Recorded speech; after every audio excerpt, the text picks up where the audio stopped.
We're talking about a secular understanding of the natural law. Our friend for knowledge and experience would say, yes, we know from knowledge and experience, from our ability to perceive with our senses, that there are certain things that we can't not know. If you accept the argument that all humans can reason, if you accept the argument that there are things that we can't not know, then you accept the argument that our rights come from our humanity. If our rights come from our humanity, they do not come from the government. They are not susceptible to diminution by the government. They can't be taken away by legislation or by executive command. They could only be taken away if we waive our rights by violating someone else's natural rights. Somewhere in here, I mentioned his name before, and I'll write it down. It's a Dutch name. This is an Grotius, argues, on the basis of reason, there must be a hierarchy of human rights. So Jean Valjean steals a pie because his children are starving, and Javert chases him to the ends of the earth to arrest him for stealing the pie. This is Les Miserables. Under natural law theory, because the right to live is a higher right than the right to own a pie, the right to take the pie, if absolutely necessary to preserve human life, is a higher right than the right to retain the pie. So Grotius argues from this, there must be a category of rights, some higher and some lower. It doesn't mean that they're not all natural rights. It just means that at times one might be sacrificed for another, since the right to live is the highest and greatest right that there is.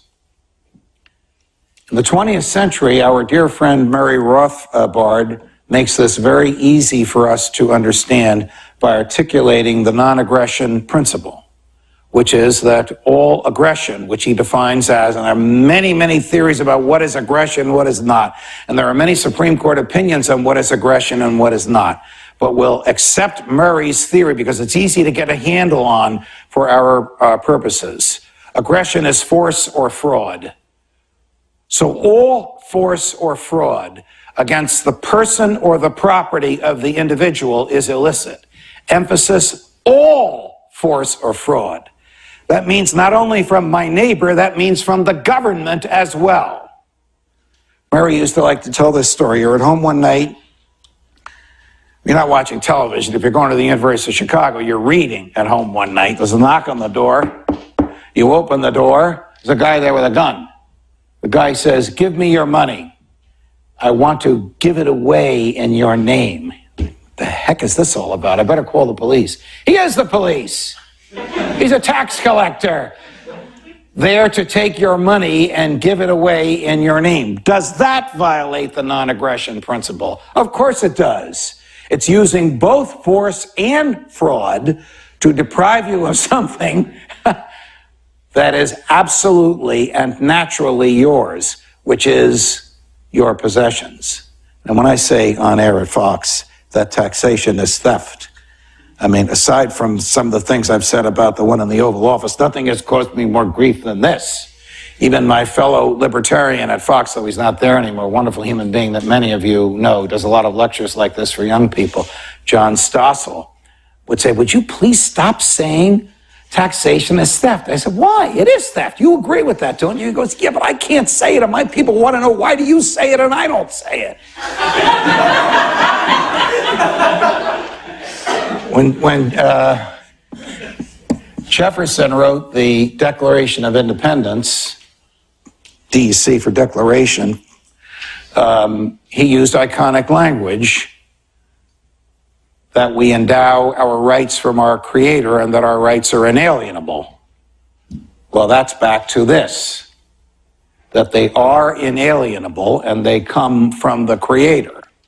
Again, you don't have to believe that they come from a creator. You can believe that because human beings are the highest corporeal rational beings on the planet, and that we couldn't rationalize and use our bodies in a rational way without the freedom to do so, that our rights come from within us. But by using the word inalienable, he actually wrote unalienable, which doesn't exist anymore. The modern word is inalienable.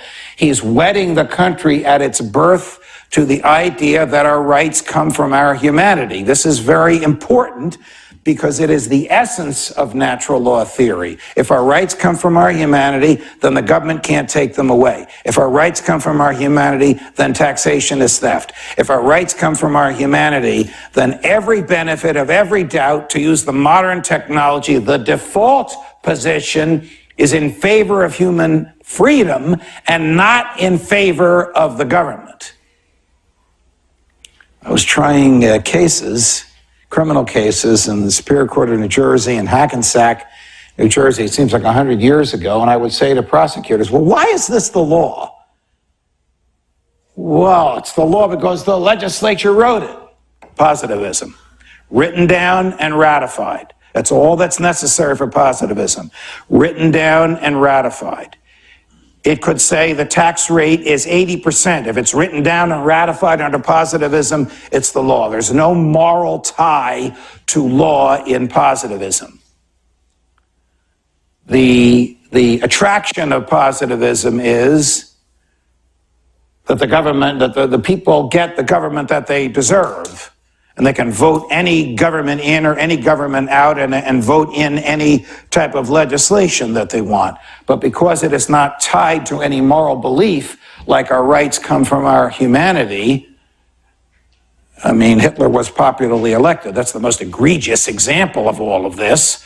But there's no backstop on the government when everything is positivism. Leszek Kolakowski, great Polish philosopher, wrote another great book, if you really want to get into this, called Is God Happy? I won't tell you the answer. Argued that the natural law should be a beast, used the word beast, on the throat of the legislator to restrain him from writing any law and regulating any behavior and taxing any event and transferring any wealth. So Murray wasn't born yet, of course, but we promulgated the Declaration of Independence.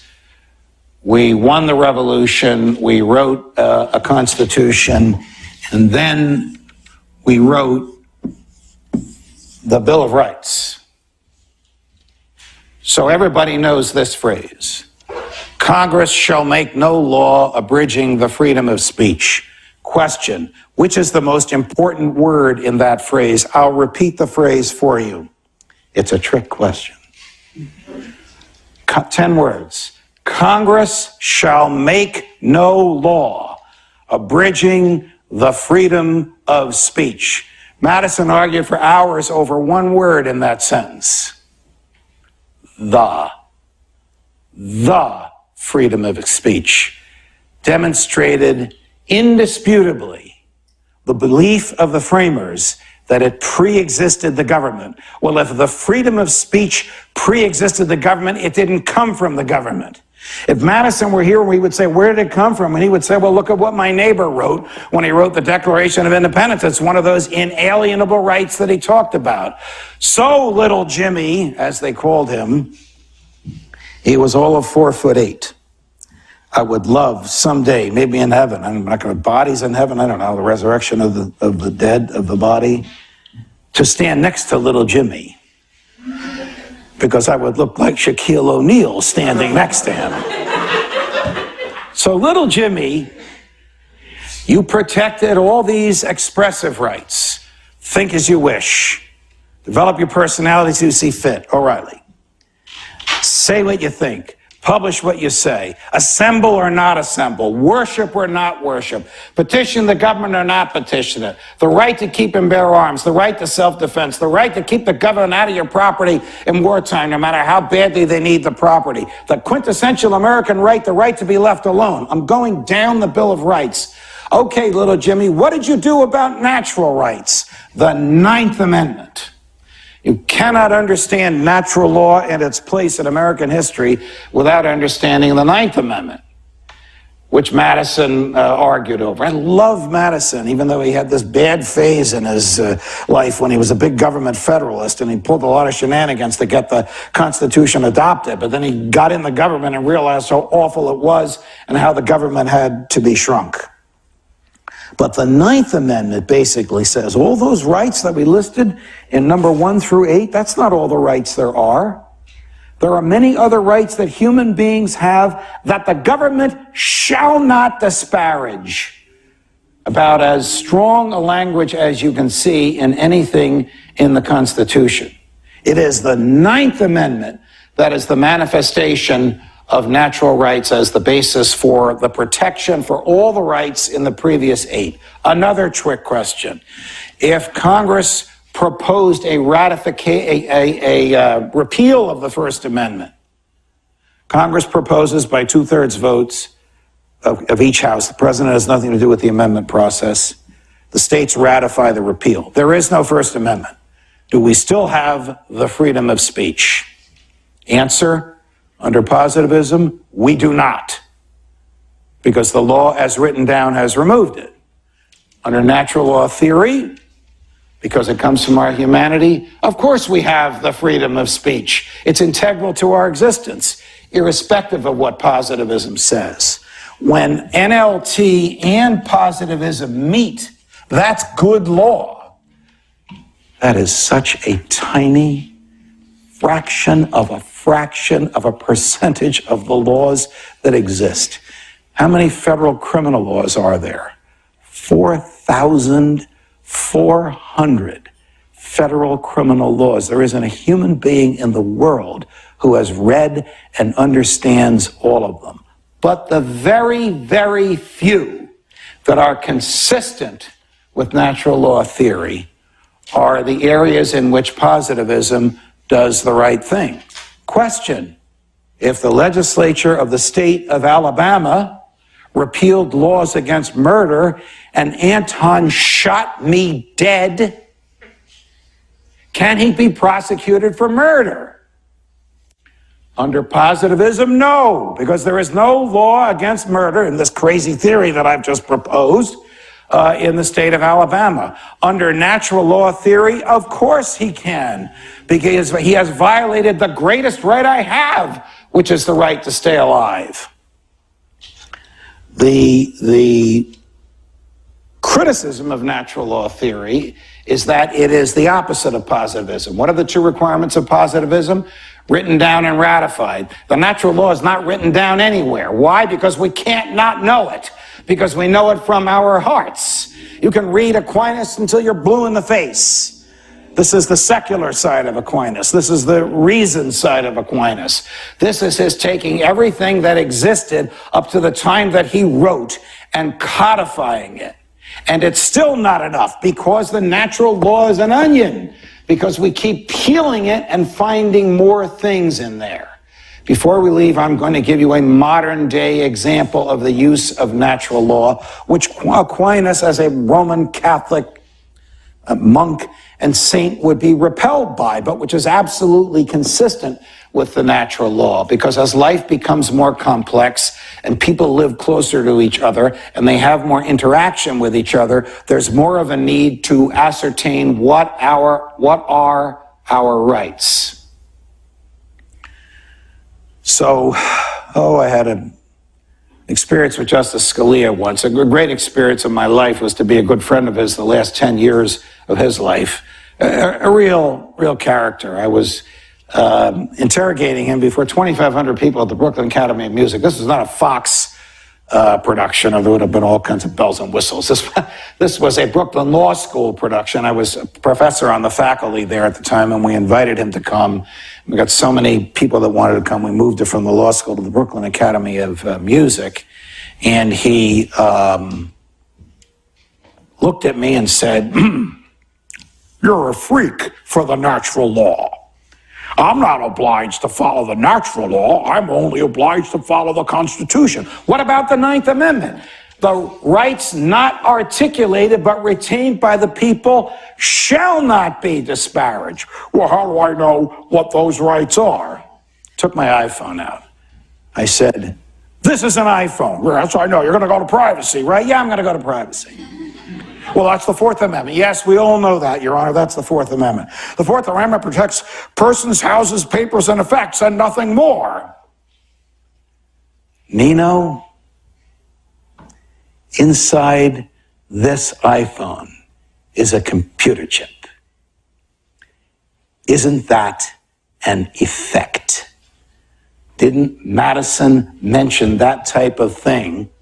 Positivism, written down, right to be left alone, natural right, joining each other at the Ninth Amendment. And he looked at me and said, I better not answer that one, because it might make its way to the court. It has not made its way to the court yet. I took a lot of heat for opposing the confirmation of Justice Brett Kavanaugh, because in his opinion, the government does not need a search warrant to get into your iPhone. In his opinion, there is no right to privacy. It's not a natural right. He claims he does accept certain natural rights, and I believe him when he says that. But he doesn't believe that the right to privacy, what Justice Brandeis called the right to be let alone, is among them. So the Ninth Amendment, Murray Rothbard loved the Ninth Amendment. Those of us who believe that our rights derive from our humanity love the Ninth Amendment, and we love Madison for having written it. So it's the War of 1812. Nobody really knows how it started. Either the British came back here to take us back, or we invaded Canada and they came back here to get us the heck out of Canada. But there's fighting going on all over the country. And in Upper Marlboro, Maryland, in 1812, shortly before the war was over, but nobody knew it was going to end at that point, a platoon of British soldiers marches into Upper Marlboro and kidnaps 5 militia, 5 males, takes their guns from them and announces unless the town surrenders, they're going to be hanged at dawn. The mayor of the town orchestrates the kidnapping of 5 drunken British soldiers in the middle of the night and announces that they're going to be hanged. He then, unarmed and unaccompanied, walks into the headquarters of the captain of the platoon and says, I'll make you a deal. Your 5 for our 5. Captain shakes hands. The militia guys are freed. The British soldiers are freed. 2 months later, the war is over. There's a tumultuous celebration. The mayor, John Hodges, is the grand marshal at the celebration. Everybody's there. Government officials are there. Farmers are there. Workers are there. Bankers are there. And he gives a tremendous speech with a tumultuous reception by the gathering. Now, I hope what happened to him doesn't happen to me when I finish this talk tonight or in my lectures this week. Because he steps down from the podium and 2 strangers approach him. And one of them hands him a piece of paper, and it's an indictment. And the other puts his hands in shackles. The mayor was indicted for treason, for providing aid and comfort to the enemy in wartime by returning the enemy's soldiers. So, 2 weeks later, there's a trial. The mayor's tried. The judge was the guy who introduced the mayor at the parade. The jurors were all at the parade. The prosecutor was at the parade. Defense counsel was at the parade. The prosecutor stands up and says, you know, this indictment came from Washington. We all think the mayor's a great guy, but let's face it, he did do what the indictment says he did. He did provide aid and comfort to the enemy in wartime, which is the definition of treason. By the way, the other definition of treason is waging war on them. The them are the states of the United States, something Abraham Lincoln did. The them is not the federal government. Another story for another time. Tom DiLorenzo, who's in this room, is the world's foremost authority on all of this. Defense counsel stands up and says, the mayor's a hero. He saved human life. How can you possibly convict him? The judge says, I never said this to a jury, because they were all males. Gentlemen, we've reserved a room in the tavern across the street. After you finish the meal the tavern keeper has prepared, and after you finish his best barrel of ale, a barrel of ale, you will deliberate the mayor's fate. Four-person raises his hand and said, we don't have to deliberate. We'll take the ale, but we don't have to deliberate. What's the verdict? The verdict is not guilty. This is the first example and the first published opinion of jury nullification in American history. A bunch of farmers in Upper Marlboro, Maryland, saying to the federal government, stay the hell away. This is positivism run amok. That's the good side. Here's the bad side of this story. The Justice Department has a rule that every prosecution for treason, there have only been 7 successful treason prosecutions in all of American history. There have been many prosecutions, only 7 convictions. Every prosecution for treason has to be personally signed off by the President of the United States.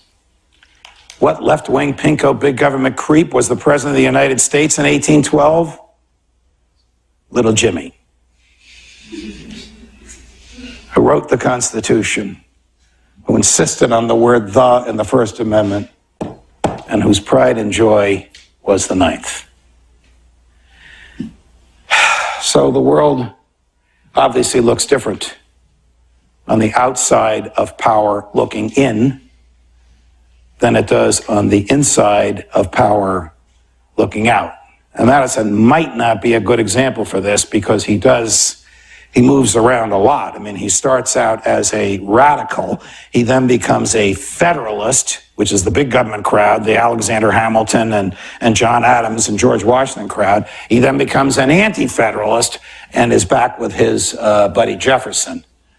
But in the War of 1812, I don't know what the heck he was thinking when he authorized the prosecution of John Hodges.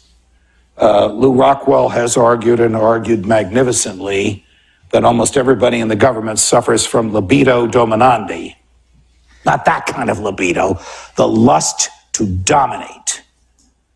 And people like Ron Paul are rare exceptions in the government who have a lust to liberate rather than a lust to dominate. It is a character flaw.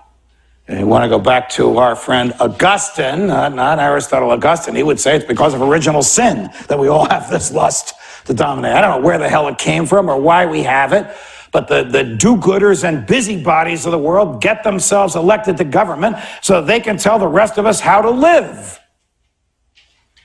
One of my colleagues was interrogating the governor of New Jersey and said to him, where do you get the authority to nullify the Bill of Rights?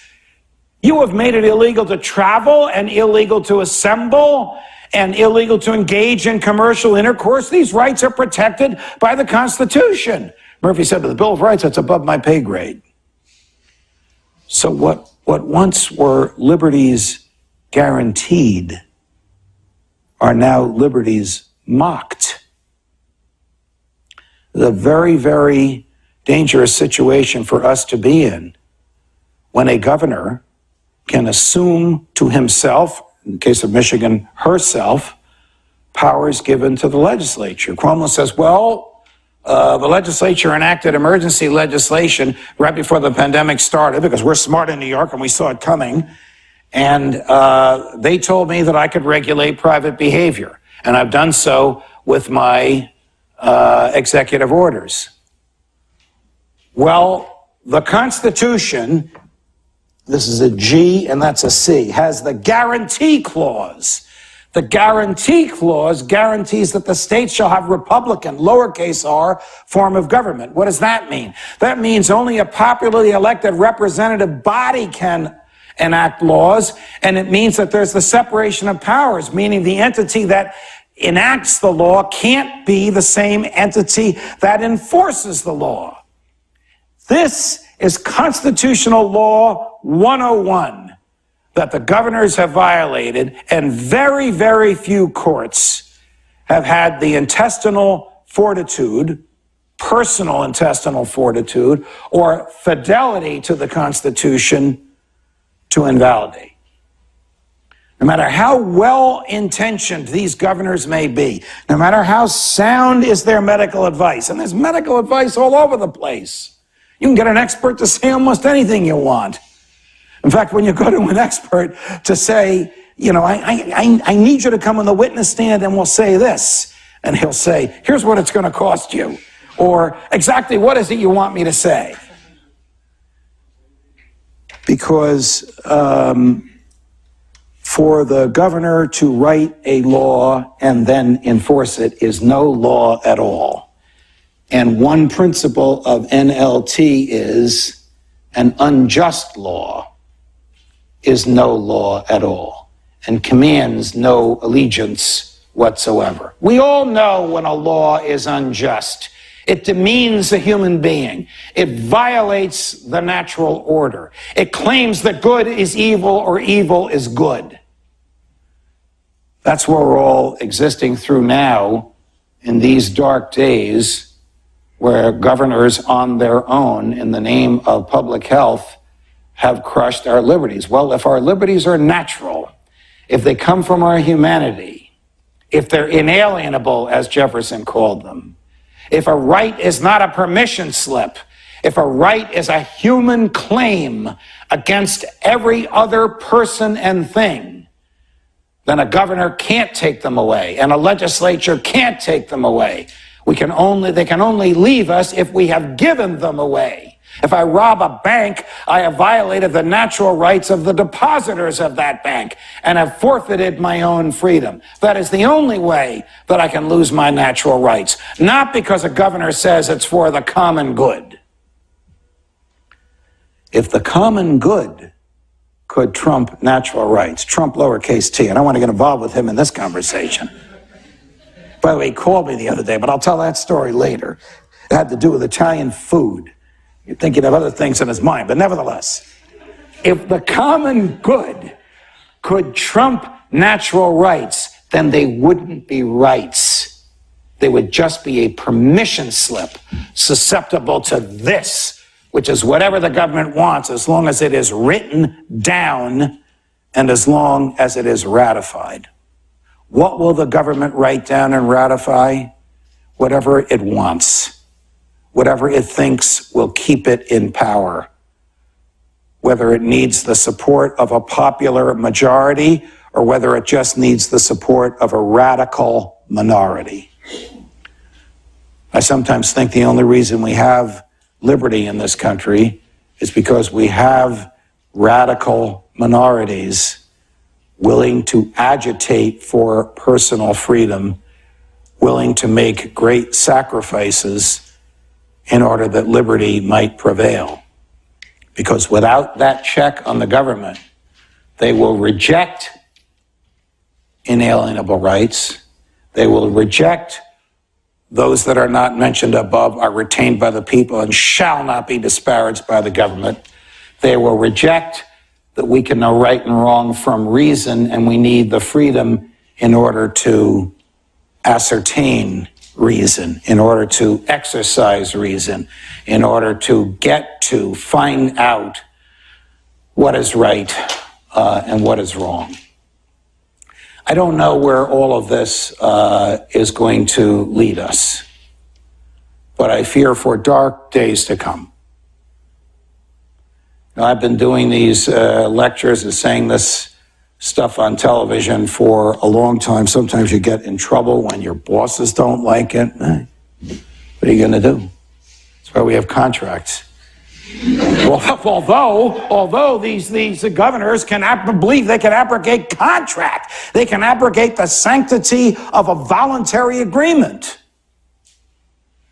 Jefferson argued that the only enforceable contract is one that is bilaterally voluntary.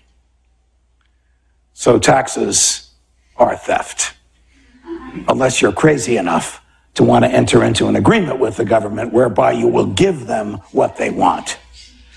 The government will always take what it can. The government will always steal what it can get its hands on. The government doesn't care about This, because this, if properly exercised, leads to truth. I want to save a little time for some Q&A. I think some of you have texted your questions to some guru in the skies.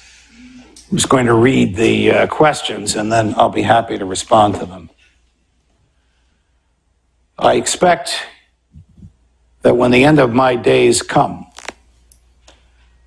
that I will die in my bed, surrounded by people that love me, faithful to first principles. But not all of you will have that luxury. Some of you may die surrounded by people who hate you, faithful to first principles in a government prison. And some of you may die faithful to first principles in a government town square to the sound of the government's trumpets blaring. When the time comes to make these awful decisions, you will know what to do, because freedom lies in the human heart. And while it lies there, no army, no threat, no positivism nonsense can take it away. But it must do more than just lie there. All right, time for questions. And